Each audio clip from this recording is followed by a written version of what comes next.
got love for you, man. Okay. What are we talking about? You know, I'm not here to start any trouble. I'm only going to say nice things about you from now on. I think you're handsome, and I think you're a wonderful host. I'm fat and I'm overweight. Just don't say anything silly. I was waiting for you to say that. I'm not laughing about it. You think this is funny? I take it serious. You know, I don't want y'all to take anything out of context that I'm saying. He's very funny. He likes to joke around a lot. As a personality and as an entertainer, yes. This is going to be really quick. I'm not taking any questions. Go ahead and get comfortable. I'm going to talk for a little bit. You're listening to Cabbie Presents, the podcast. Welcome back to the podcast. I'm your host, Cabbie Richards. I'm not sure when you guys will be listening to this, but I have a great guest. Well, two guests for today's podcast. There's no My Guy Mondays this week, only because I have to fly to Washington on Monday and watch the Chicago Blackhawks meet President Barack Obama. I'm not sure if I will return. I hope I return because I like this country and I hope nothing happens to me there. I have to bring my passport and probably get a retina scan, and I think they're going to take some of my bone marrow in order to get into the White House. But aside from that, my guests, I'm a huge fan of them. They have one of the best Twitter feeds on Twitter and one of my favorite follows. They join me in studio right now. If it's going to be an interview, I'm going to conduct it. So I'll answer my own questions, ask myself the questions, then give y'all the answers. Primarily, my use of Twitter is to find news. After news, I look for articles on various topics of interest. After that, I look for cool or funny videos or interviews with artists or athletes that I like. But I spend most of my time laughing out loud, in public, in private, at the Twitter feed of @StatsCanada. That's @Stats_Canada. It's a parody account of the federal organization collecting data to form statistics about Canada. And it's so good. Here today in studio are some of the minds behind the Stats Canada Twitter feed. Welcome to the Cabbie Presents podcast. Eric Taylor, Ren Bostelar.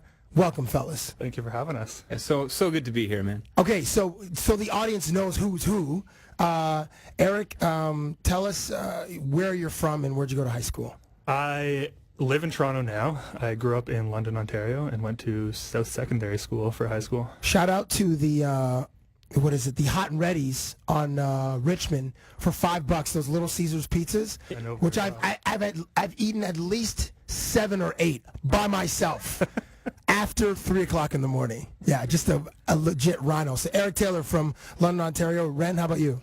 Cabbie, I was born in Sault Ste. Marie, Ontario. Go Greyhounds. But I grew up in Ottawa. I went to Bell High School. Bell? Nepean. How far is that from Gatineau? Oh, yeah. You hang out in Gatineau. Now I know what you're all about. Yeah, I'm all about Pig Al's. Pig Al's is an institution in that part of our country. I've got a story about that, and I don't know if it's... No, tell it, Ren. You should tell it. Well, we were talking about this before we went to air, but I had a cousin from Holland come and live with me for a month in the summer. This kid was named Ferry, and... Ferry? Ferry Bostelar. Shouts out to Ferry. I think he'll be happy to hear this. He told me to tell my friends that his name was Fred when he was here, so he knew something was up with Ferry.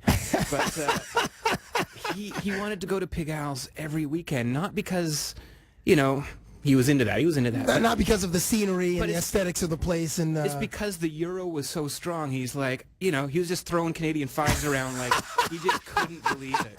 That's amazing. It'd be like us going to Colombia and just making it rain. That's what he was doing, man. Yeah. Good for him. Good for Fred. Or Ferry Bostelar. Okay, so you guys are here today, Eric and Ren. Who are we missing? Who's also part of Voltron? We're missing 4 of the other writers. So there's 6 of you guys. 6 of us. 6 team. A team of 6. Yeah. Okay, so it's not Voltron. It's the Constructicons. I think there's 6. Definitely, absolutely. Is there another one in Transformers that was that?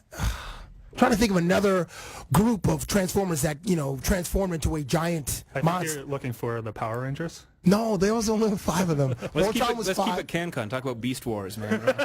Beast. Oh, but they were like the fake Transformers, right? Bootleg Transformers. Were the low rent Transformers. Like the toys my mom used to get me from Consumers Distributing. Dude.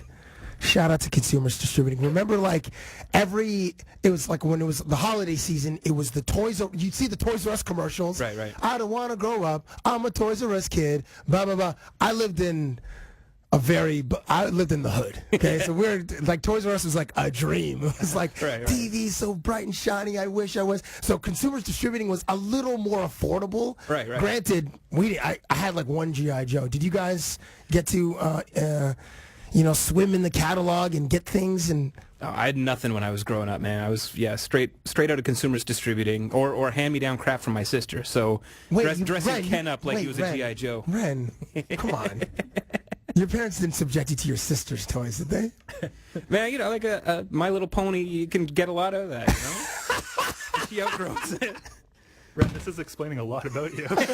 You turn My Little Pony into My Trick Pony. That's right. You turn her into a trick. And then with your G.I. Joe's like, come over here. No, but before we get to that, we should at least call out all the other guys that are in this team. So Sam Montgomery, Julia Davidovich, Andrew Bondi, Megan Fraser. Those are the other 4 that make up the team. All very funny people. Funny people in their own right. You can find them all on Twitter. We just pulled the mask off on Tuesday, and for the first time said who's behind the account. So you don't have to go that far back to see where we actually gave each person their due respect and attention for working on this project for the last year and a half.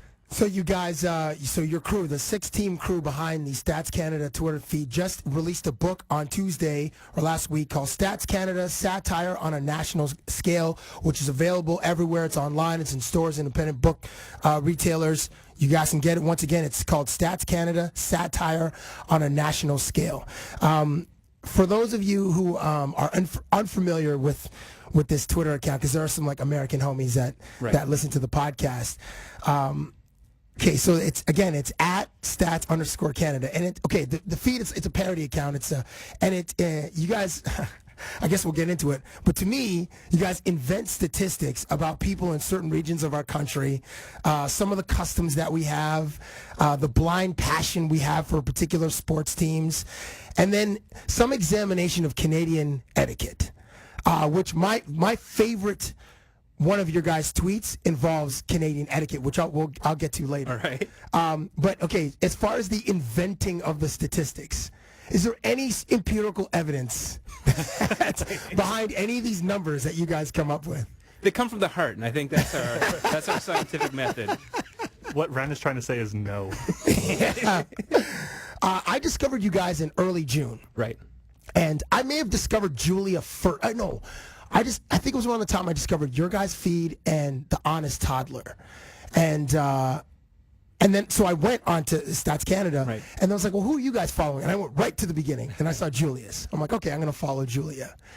And Julia's, I wish I could retweet some of the stuff that but I can't because... she's on a different level of the Right, she has a certain level of, like, her tweets are some of them are uncomfortable, and then some of them are just too graphic. Like, and I don't know what her affinity is with Gary, like an uncle named Gary or something. Or there was like for like 4 months she would reference this person named Gary. Oh, the Gary with the barn, going to the barn. Maybe that's what it was. Okay, so how do you guys choose?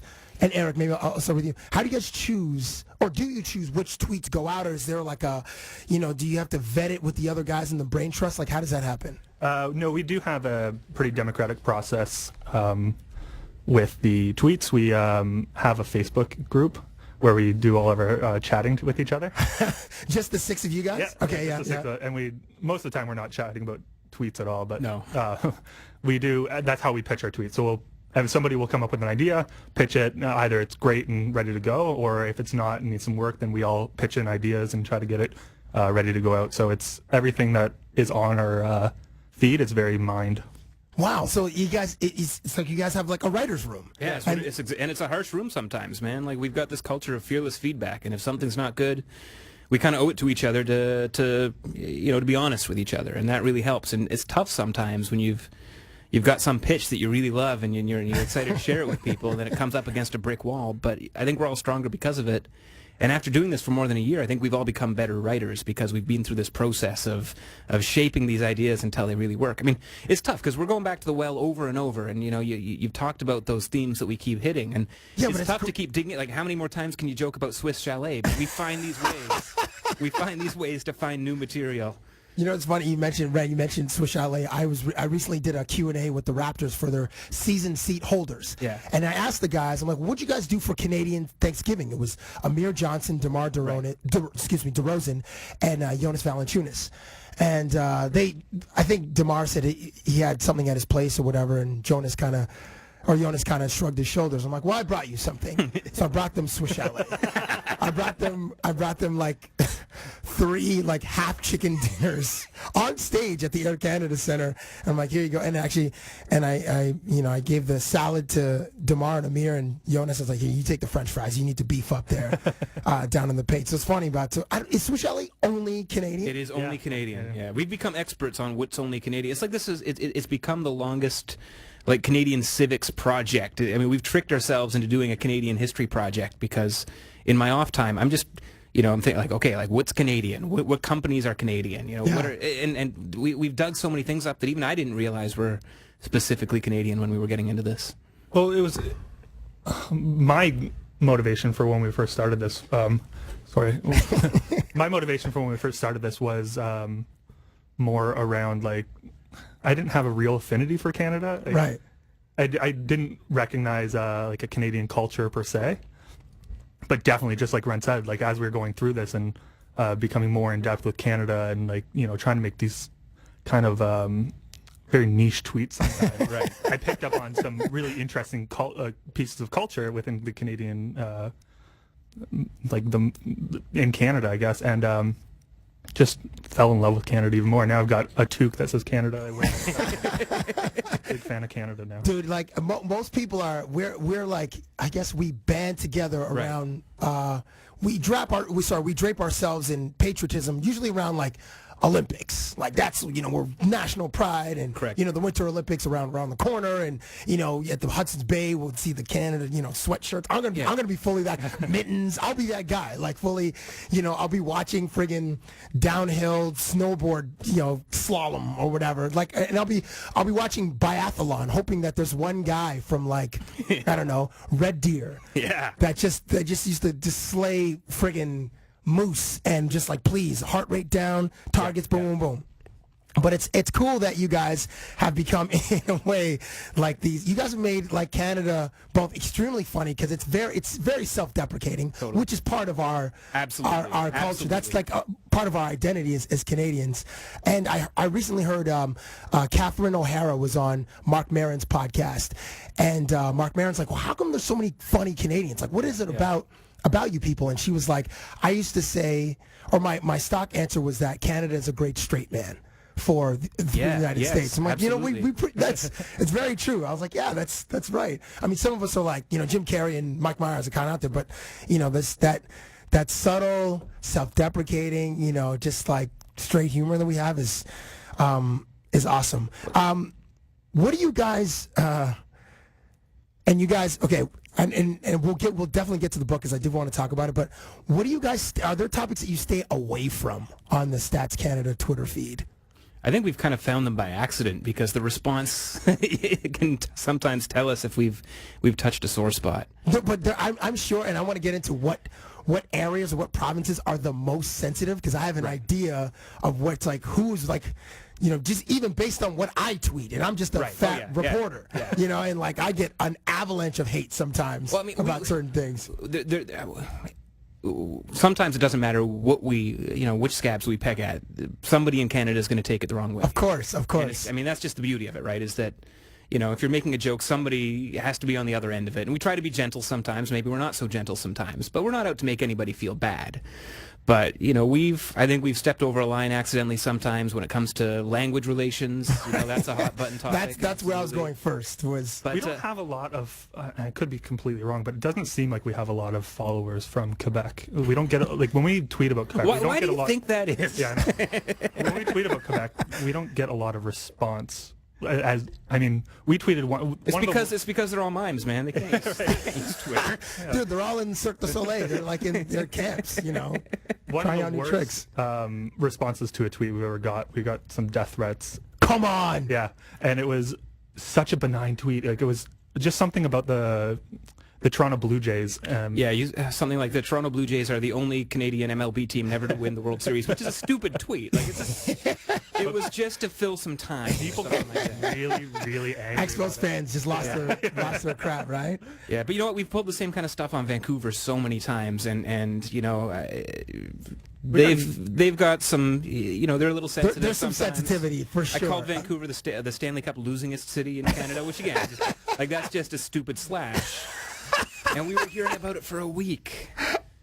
But statistically, I think that's true. Well, they lost the last, like, I mean, they were in 2009 and 1994. Right. And I don't know if there's been another Canadian team in that time that's been Edmonton in it. and Calgary have been in it, and my Ottawa Senators like have been in it, but nobody's been in it twice. Yeah. So statistically, in our generation, absolutely. Yeah, absolutely. In modern NHL history.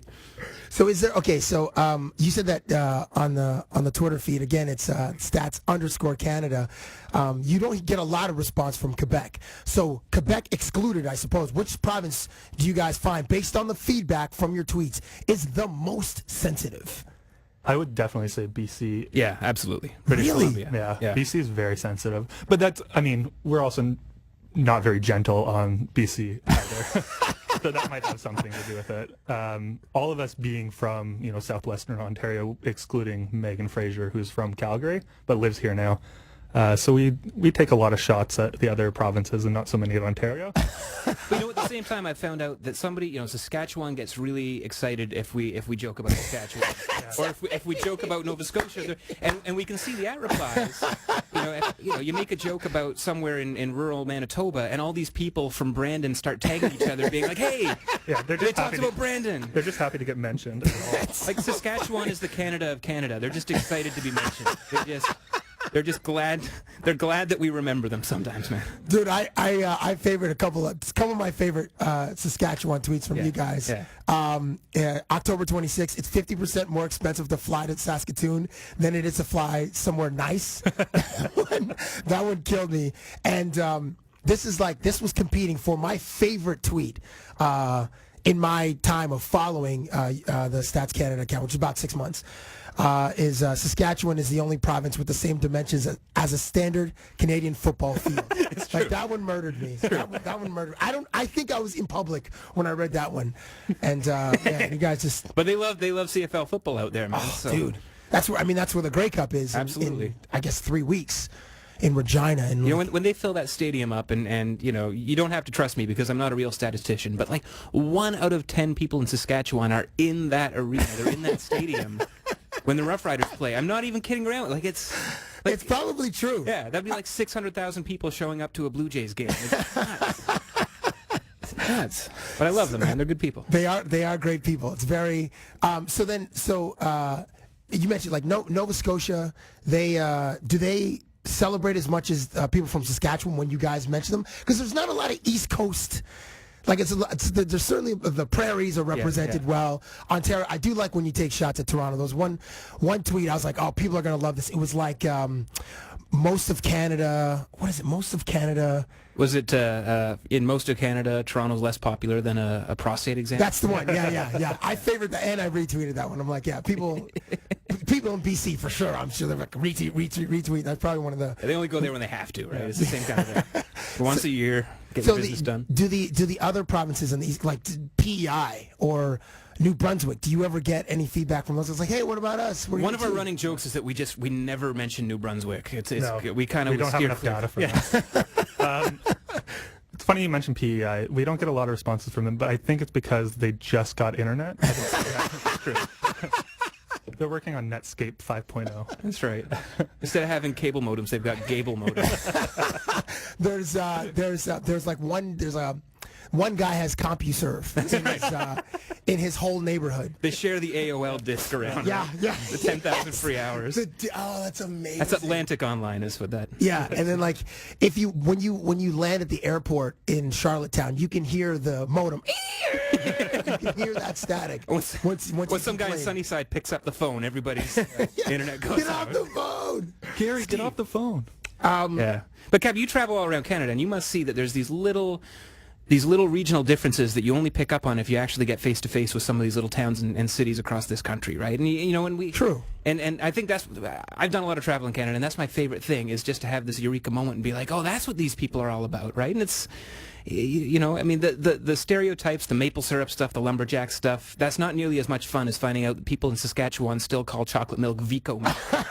Because there was some. I didn't know that one. When I read that one, I'm like, I favored it. I'm like, it sounds funny, but I didn't know that was such a local thing because I'm not from there. Yep. But I'm sure those people loved it. They went bananas for it. Yeah. They did, just because it's it's fun to see yourself reflected, I think. Now, I'll ask you this, Eric. Who are like you guys don't follow that many people? The account, the Stats Canada. You can follow 70, 80 people or whatever. 69, exactly. 60, oh, great number. Who are your personal favorite followers? Like, do you have your own Twitter account? I do, yeah. You do? Okay, so there's Eric Taylor, whatever. What is it? At Eric Taylor Swift. Amazing. So who are some of your personal favorite follows? Personal or like favorite? I guess we don't really watch people on Stats Canada. So my personal favorite would be Julia Davidovich, her boyfriend John Sender. It was Sender Block 23. Lee Manish, at Lee Manish, is also kills me all the time. Nice. And another fellow Canadian is Lisa at Lisa underscore Bizzle. She's amazing as Lisa Bizzle. Yeah. Okay, nice. How about you, Ren? Well, you've been a huge fan from the start, so I always like your tweets. And I'm not just telling you that, man. Honestly, but another guy that I think you know him, but Paul Bissonnette. Yeah. Been a fan since day one with us. Yeah, yeah. And we've thrown a little bit of attention his way, and he always takes it in stride. And he's such a class act when it comes to that kind of stuff. I consider this account you guys are like Twitter stars. I mean, Paul Bissonnette is one. Rob Delaney. Yeah. He's very popular. Kelly Oxford's popular. Who's looking at? What's her name? There's the Not Danny Heatley account, which is great. Jenny Johnson is another one. That's what. When did the Stats Canada feed start getting a huge amount of traction? Like, was there a moment where it happened real fast. I think within the first 2 weeks we had over 1,000 followers, and then it just kind of exploded from there. I mean, even in the first like the very beginning, like the first couple of days, nobody was following, but like it was going viral. Like we were getting, for like having like 2 or 3 followers, we were getting 60, 70 retweets on it. Really? Yeah. Oh, okay. Which is how it spread so quickly. Yeah. And then people started following, and it's just like, it was like we were getting, in the first like month or so, we were getting like 2,500 followers a day. Wow. Yeah. It was wild, yeah. It was insane. Eric started it on his own and reached out pretty quick to the team that we've already discussed, and I got involved maybe 2 or 3 weeks into it, but it was already rolling. And I only had time to tweet 1 or 2 things before I went on a camping trip with my girlfriend. We were up in northeastern Quebec somewhere. I had no Gaspé or one of those? Yeah, it was like Tadoussac outside of like way up on the St. Lawrence. Okay. So there was no internet or anything like that. So like 3 or 4 days later. So you could have been in PEI. Yeah, pretty much. And a couple of days later, when we were driving out of it, I picked up a 3G signal passing through some little town. And my phone just blew up, and it sounds like an exaggeration, but we had put on 10,000 followers over that weekend. Oh wow! And it just went bananas. That's huge. I don't even know how, whose account. Like, I just saw it, and the first tweet that I favored was it was June the 2nd. I wrote down was every Canadian party is a Bush party. I'm like, that's awesome.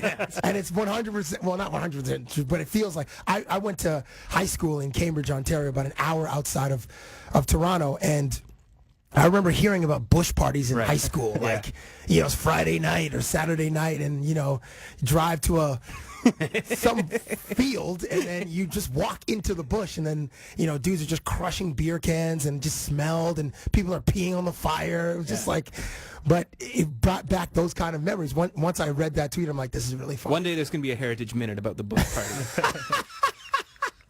Gonna happen. Do they still make those? No, but we made one to promote the book. You should check it out. I will 100% check that out. Absolutely.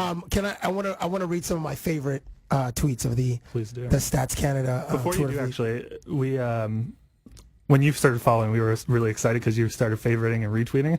That in the thread, whenever a tweet hit with you, like whenever we noticed that you really liked it or retweeted it or what, we would call it a tweet being cabbied. It's like, oh, I got cabbied today. Oh, well, thank you. That was very kind. Very kind.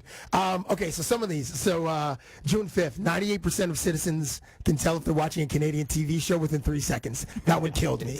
4% of Canadians spend their day suppressing their accents. June 22nd, another great one. This one I'm sure was like, it's kind of touchy, but so funny. The Hitler mustache was 430% more popular in Canada pre-1939, July 22. So Probably good. true. It's probably true. This one, just because I'm a sports guy, only 20% of Canadians can correctly answer whether the CFL season has started or not. August 22nd, which had been on for 7 weeks at that point. Right. I double-checked before we tweeted that, though, to know how deep into the season we really are.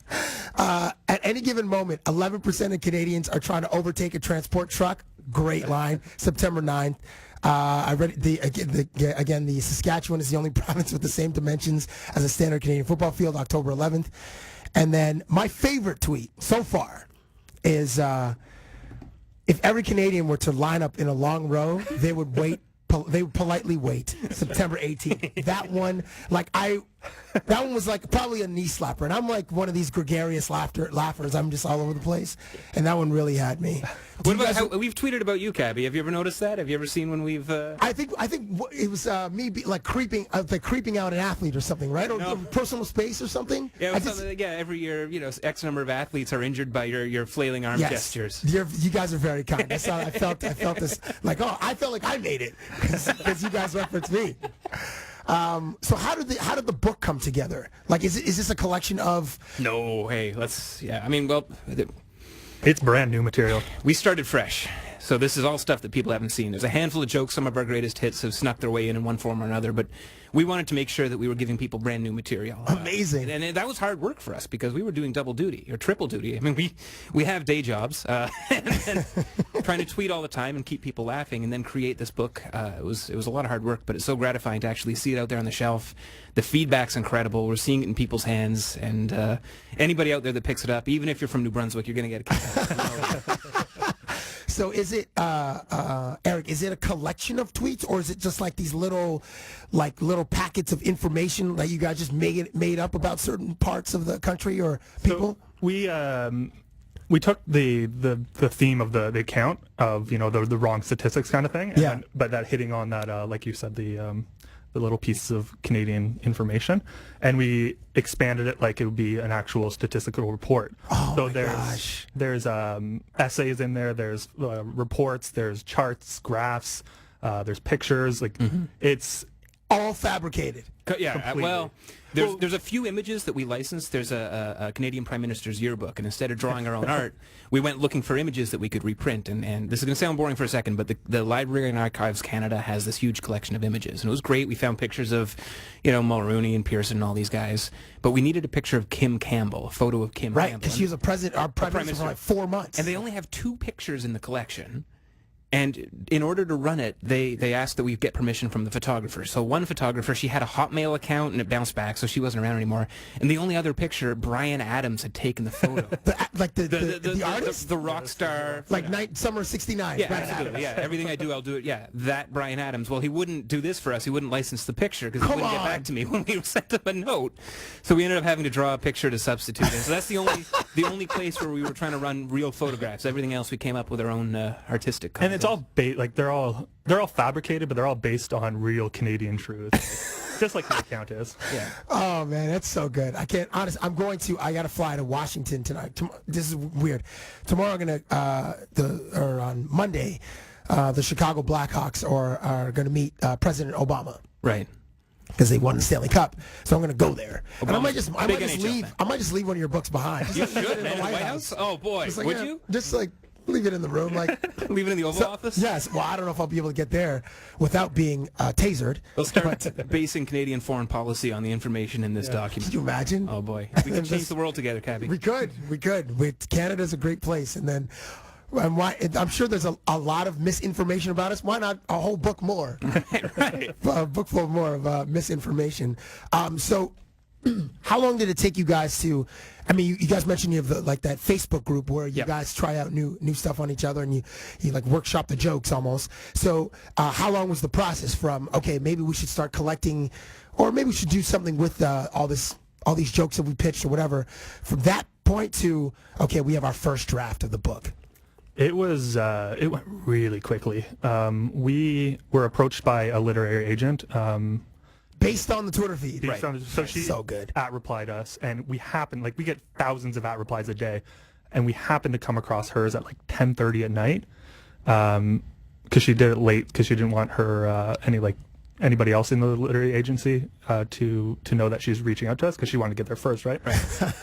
So getting dibs. Yeah, absolutely. We reached back to her and we came up with a proposal within 2 weeks, I think. Yeah, so fast. So we signed with her in October. Of this year? No, it was October of 2011. Oh, okay. Or 2012. 2012. 2012. And then we signed with Penguin in December 2012. And then we had our first draft done in March, the end of March. And then he had a baby in April. Oh, wow. So have you slept since April 2013? No, I have not. Oh, that's tough, Eric. The book comes first, though, Eric. You know. Yeah, it's like, honey, I gotta. One day you'll be able to tell your daughter why you were an absent father for the first year. She won't know anything till she's like 5 anyway. Right. Exactly, and she'll be proud of the book. Yeah, sure. My dad wrote this, him and his friends. So that's I only discovered you guys like in friggin'. See, I feel like I should have been there right from the beginning. It feels like you were, though, man. I don't know. I'm like, I'm gonna have to go back into the feed and like just and favorite and retweet stuff from like October 2012. Bring it back from the dead, you guys. No, you guys are very much alive. The book is very much alive. I had one more question. So again, the book's called Stats Canada: Satire on a National Scale, and the crew so it's Julia, right? Eric. Eric's this no, guy right Eric. here. No, but sorry. Andrew Bondi. Yes. Julia Davidovich, Sam Montgomery, Megan Fraser, Eric Taylor, and I'm Ren Bostelar. What do you think? Okay, I know this. I'm just going to throw this out. What do you think the percentage is, just on Twitter, of the following categories? Okay, so you might need to write this down. Okay. Hold on, or maybe do it on your phones. Sure. Okay, these are the 5. Randomly, I just made this up as I was coming here today. Okay, so in percentages, what percentage of Twitter is sarcasm? There's 5 categories: racism, hate, humor, and news. It's not really a serious question, but I think that's the 5 dimensions of Twitter right there.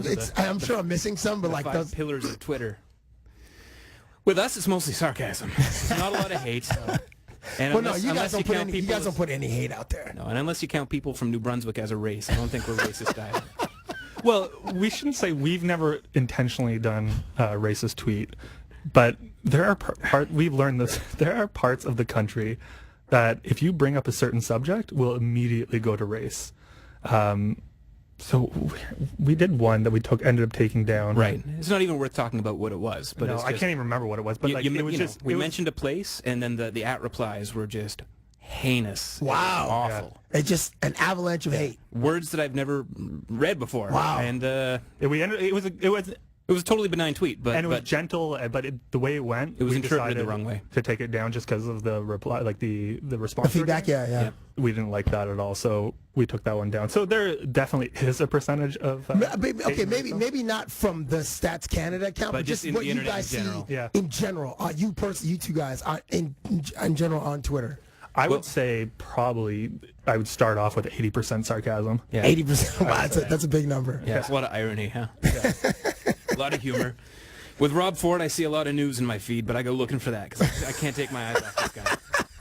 I cannot take my eyes off. You guys have had one or two, like a couple of Rob Ford tweets, right? Yeah, because he's such an easy target. We don't want to go for the low-hanging fruit like that. And I like that you guys, you guys don't make fun of Newfoundland because that's also low-hanging fruit. Yeah, we'll talk about Newfoundland do sometimes, but not the slashes. But we never they're never. I like Newfoundland's a great place. I love Newfoundland. St. John's is a beautiful city. So we never take slashes at them like classic Newfie jokes or anything like that. I think I did. Which I like that you don't, you Yeah. guys don't do that. And I did shout out to. I was actually listening to. I listen to Jazz FM all the time, and I love that station. It's Dude, how old are you? 100? Yeah, I know, right? How's your daughter? 80? Yeah, I failed to mention she was born in April of 1820. No, I joke on my Twitter account about jazz, like rap and jazz are the only two groups of music that I ever listen to. But anyway, they do this one question and answer thing with a Newfie from that they have on staff, and it's like a Newfie dictionary. So one of them words that I learned was cuffer. Yeah, what's that mean? So I ended up doing a tweet about that, like, because it means like a lie, basically. Oh, okay. So I say like a cover. Yeah. So I said like something like 47% of Newfoundlanders are getting kind of sick and tired of all these covers, eh? And it didn't explode, but it was just like a nice tip of the hat to Newfoundland because they don't get mentioned all. A little nod in their easterly direction. I noticed that. Okay, so okay, Ren, what about you? The categories. Those categories, yeah, man.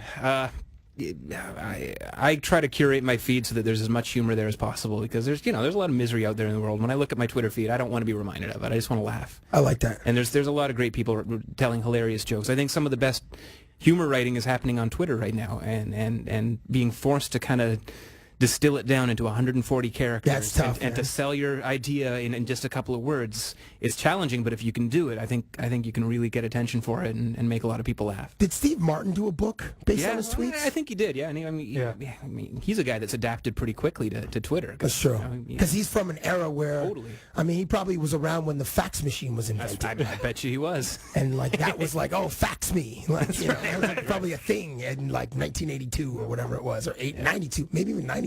Collection of faxes were being made into books. That's right. That's right. I'm sure there's stacks of paper somewhere where that could be viral bind them. That could be done.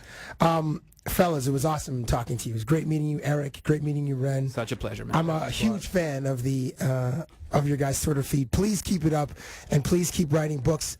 Their first book, Stats Canada, Satire on a National Scale, is available everywhere, and I'm going to do my best to. I don't know if I can get it into President Obama's physical hands. You promised that you would, though. No, but I'm gonna carry it with me to the White House. Okay.